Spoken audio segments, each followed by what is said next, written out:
बस अब हम यहाँ के एक जो भगवान है बहुत ही ज़्यादा मान्यता है उनकी, तो हम उन्हीं के दर पे जा रहे हैं अभी। उनका नाम है खेरे बाबा, उनके दर्शन आपको भी कराऊंगा। बहुत ज़्यादा मान्यता उनकी यहाँ पे, यहाँ तक कि एक फंक्शन होता है हम लड़कों का, क्या है कि हम लड़के तब तक उन भगवान को छू नहीं सकते उस पेड़ को जब तक हमारी एक पूजा होती है, उसे कहते हैं दही बारा, वो नहीं हो जाता। तो मैंने भी 2018 में यहाँ पे आया था उसी पर्पज से, नहीं तो मैं यहाँ पे कभी नहीं आता हूँ। तो मैंने बस यहाँ पे पूजा की थी, तो अब मैं उन भगवान को छू सकता हूँ। तो बस अब 4 साल बाद आया हूँ, तो मैं बस उनके दर्शन करने जा रहा हूँ, तो आपको दिखाता हूँ। ये रही पतली पतली गलियाँ जिन पे कुछ ना कुछ लिखा हुआ है। बढ़ते चलते हैं, बढ़ते चलते हैं, चलते हैं। इन कच्चे कच्चे घरों को देखिए मुझे बड़ी अच्छी फील आती है। ये देखिए यहाँ से रास्ता है, तो ये देखिए आप कितनी सारी ग्रीनरी है, काइंड ऑफ जंगल सा पार्क सा लगता है ना। बस यहाँ पे थोड़ी सी गंदगी अगर वो साफ हो जाए ना, वो मैनेज हो जाए तो सब ठीक हो जाएगा। ये देखो कितने सारे पेड़ हैं यहाँ पे, एक से एक पेड़, चाहे वो पाम ट्री हो चाहे खजूर का पेड़ हो, एक से एक पेड़ आपको यहाँ पे देखने को मिलेगा। छोटे से छोटे कांटेदार पेड़, बबूल के पेड़, जिसे हम बबूल भी कह देते हैं आम भाषा में, हिंदी भाषा में। तो ये बस यहाँ का रास्ता है, और आई थिंक ये पहले इतना ग्रीन नहीं था ये रास्ता, अब जाके इतना ग्रीन हो। और देखो आपको बहुत अच्छा फील आ रहा होगा, जैसे मेरे को खुद अब यहाँ पे जाने का मन है, लेकिन थोड़ा बहुत डर लगता है कि कोई कीड़ा वगैरह जंगली ना हो, इस वजह से थोड़ा बच के रहना पड़ता है। बाकी आप जैसे यहाँ पे देख सकते हो पूरा का पूरा जंगल है। So that was a basic reason कि मैं व्लॉग क्यों कर रहा हूँ, सारा दिखा रहा हूँ। एक तो आमतौर पे मैं कभी मतलब फ्रंट कैमरा के साथ, तो कभी बैक कैमरा के साथ व्लॉगिंग कर रहा हूँ, क्योंकि मेरे पास है नहीं उतने लोग जो मेरी वीडियो वगैरह बनाए। तो बस वही खुद ही थोड़ी बहुत मेहनत करनी पड़ती है। इसलिए आप मेरे साथ दें, मेरे व्लॉग को लाइक कीजिए, कमेंट कीजिए एंड शेयर कीजिए, तो इससे मेरे को सपोर्ट मिलेगा, मे बी मैं और कुछ भी अपने एक्सपेंसेस हैंडल कर पाऊँ। तो बस बड़े चलते हैं, I show you, come with me. तो गाइस बस अभी मैं भगवान के दर पे जा रहा हूँ, तो आपको दिखाता हूँ। तो अभी मेरे को उनके लिए पानी देना, जल देना है, तो बस अभी भगवान के दर पे चल रहे हैं, तो कम विद मी। चप्पल यहाँ पे उतार दो, यहीं पे उतार दो, फिर आप पानी ले लो। तो एक बार ये देखो लक्ष्मी, एक बार बांस का पेड़ दिखाइयो। बांस, तो ये बांस का पेड़ है, वैसे तो लोगों ने देखा ही होगा, फिर भी एक बार दिखा लो। और यहाँ पे हर तरफ आपको ग्रीनरी मिलेगी, जंगल टाइप है थोड़ा, अच्छा है। तो ये ऐसी नल है, बस अब पानी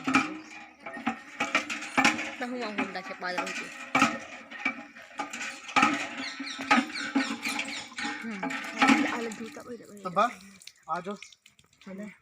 मुझे उतारने होंगे तो उतार, मैंने मुझे पहन रखे हैं, कर भी दी। ये है वो मंदिर, एक बार मेरी कैमरामैन लक्ष्मी को मैं कहूँ सारा वो एक बार आपको दिखाएं।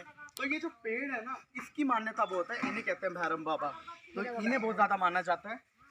तो बस आइए चले।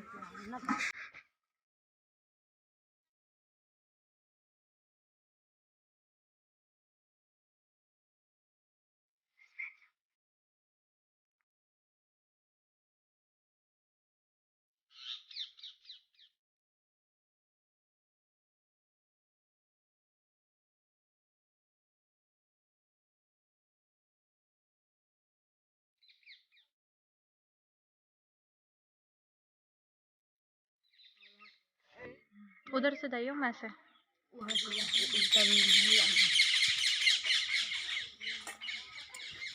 तो बस हमें ये परिक्रमा लगानी होती है इनकी, जैसे आपको ये धागे में दिख रहे होंगे, तो इनकी बहुत ज़्यादा मान्यता है, बहुत ज़्यादा लोगों का इनसे जुड़ाव है।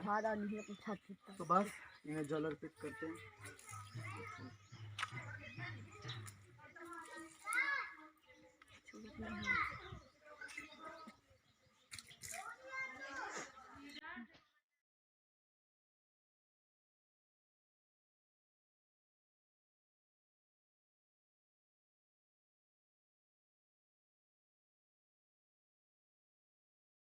सब भगवान को जल अर्पित कर दिया और चले, क्योंकि मैं भगवान को पहली बार छू रहा हूँ, मेरा ये रिचुअल होने के बाद, जो धन्यवाद जिसे कहते हैं।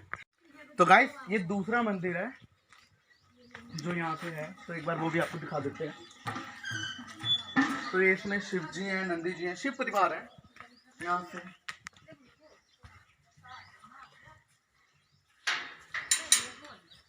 यहाँ पे जैसे आप देखेंगे तो शिव परिवार है जो आपको हमने दिखाया, और ये अगेन जंगल। तो ये जो एक बार मैं अपने कैमरामैन को कहूँगा कि वो ये दिखाएं, थोड़ा जूम कर दीजिए जो हमें दिखाना है। चलिए आगे बढ़ते हैं, एक बार आगे बढ़ के दिखाते हैं। पूरी नहीं की और तो गाइस जैसे कि आप देख सकते हैं ये सारा पेड़ कितना बड़ा है। ये पेड़ काफी पुराना है, इसीलिए इसकी मान्यता बहुत है यहाँ पे। और बहुत सारे, एक मैं आपको कहानी बताता हूँ इससे जुड़ी है जो मेरी मम्मी ने बताई थी। कह रहे थे कि एक लड़का लड़की भाई बहन इस पेड़ पे चढ़े थे इसकी लकड़ी काटने के लिए, तो उन्होंने इस पेड़ पर बैठे बैठे ऊपर से थूक दिया नीचे। तो उस दिन कहते हैं कि इन भगवान का खून बहुत खोला, तो इनसे खून निकल रहा था इनके पेट से, तो इसलिए इनकी मान्यता बहुत है। और जब जब इनके साथ कुछ ऐसा हुआ कि जैसे एक बार हुआ था कि किसी ने इनके घंटियाँ चुरा ली थी मंदिर की, तो भी कुछ होती हैं घटनाएं, तो इसी वजह से लोगों के इनसे बहुत ज़्यादा जुड़ाव है और बहुत ज़्यादा मान्यता है। तो एक और चीज़ मैं आपको यहाँ पे दिखाना चाहूँगा, मैं अपनी कैमरामैन से कहूँगा वो आपको दिखाए, वो है यहाँ पे नदी छोटी सी। तो पहले ये एक नदी थी जो अभी गिल्ली आपको दिख रही होगी, थोड़ी सूख चुकी है, ये बाद में दोबारा भर जाएगी। तो आमतौर पे ये नदियाँ जो होती है ना वैसे तो सूखी रहती है, लेकिन जब किसी की डेथ होती है ना यहाँ पे, तो यहाँ पे एक रिचुअल है, हम अशुद्ध, जिसके भी परिवार में डेथ होती है वो अशुद्ध रहता है 10 दिन, तो उन्हें घर के बाहर जाके नहाना होता है। अब जाहिर सी बात है नल पे तो कोई नहाता नहीं है, इतने सारे लोग होते हैं, तो हम नदियों में नहाया जाता है। हमने खुद नहाया जब हमारे दादा दादी की डेथ हुई थी, तो इन नदियों को भर दिया जाता है वापस से। तो ये नदी है और ये बहुत आगे तक है, उतना आगे मैं आपको दिखा नहीं पाऊंगा, और इसके आगे भी जंगल सा है। मैं अपने कैमरामैन को कहूँगा वो आपको दिखाएं। तो ये जो एरिया है काफ़ी ज़्यादा स्पिरिचुअल है और बहुत ही ज़्यादा पवित्र है, और जंगल ही जंगल है आसपास। तो बस इसके बारे में आपको यही सब दिखाना था। तो गाइस अगर मेरा ख्याल ठीक है तो आप सब यही सोचेंगे कि ये जो मैं खेरे बाबा का, इन्हें खेरापति भी कहते हैं, इनका नाम है खेरापति कैसे पड़ा। तो पहली बात, खेरा को हम जैसे हमारे हरियाणा में खेड़े बोलते हैं, जैसे हमारे वहाँ पे एक देवी हैं खेड़े माँ, तो खेड़ा तो हरियाणा में बोल जाता है खेड़ा, और यहाँ पे बोल जाता है खेरा। तो खेरा या फिर खेड़ा का मतलब ये होता है जो अपने एरिया का रक्षा, मतलब अपने एरिया का उसे मेंशन कर देते हैं कि अपने एरिया से रिलेटेड रहता है। तो इनका नाम खेरापति ऐसे पड़ा कि पहली बात अपने खेड़े की रक्षा करते थे।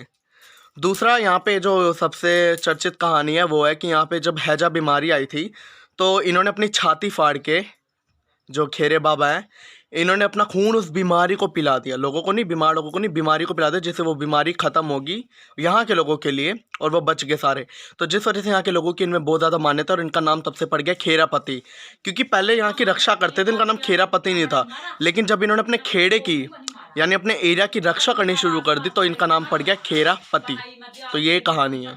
मामी खाना परोस रही है और मेरी बहन सैलेड प्रिपेयर कर रही है, मूलियाँ काट रही है, जो मतलब ये चाकू से तो बना देते, लेकिन अभी पहली बार हंसी से कर रही है, तभी थोड़ा धीरे धीरे और थोड़ा डर है ना। इधर देख। तो बस अभी वहाँ से भगवान के दर्शन करने के बाद तो बस यहाँ पे बैठे खाना खाने के लिए। मैं भी खाना खाने बैठे हैं, रोटी में घी चुपर के प्योर, वो भी। तो बस अभी लंच होगा हमारा, then I meet you after lunch.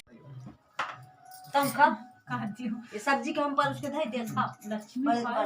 तो बस अब मैं भी लंच के लिए बैठने वाला हूँ, और जैसे ये सब्जी है, सैलेड, अचार, बहुत बढ़िया, शहर में जैसे मिलता है उससे अलग है, गांव का एक ट्रेडिशनल वे से बनता है, रोटी चूल्हे की बनी हुई जिसमें घी लगा है, चावल भी अलग है गांव के अलग तरीके से, और दाल तड़का लगेगी। तो बस meet you after the lunch again.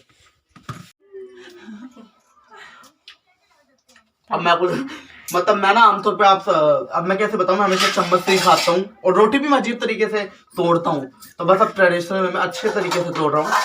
तो बस अभी खाना खाने ही बैठा हूँ मैं अभी। सैलेड तारीफ तो करता है। तारीफ क्यों करूँ? क्यों? खाना अच्छा नहीं है? अच्छा है। अचार एंड दाल चावल हाथों से, वो भी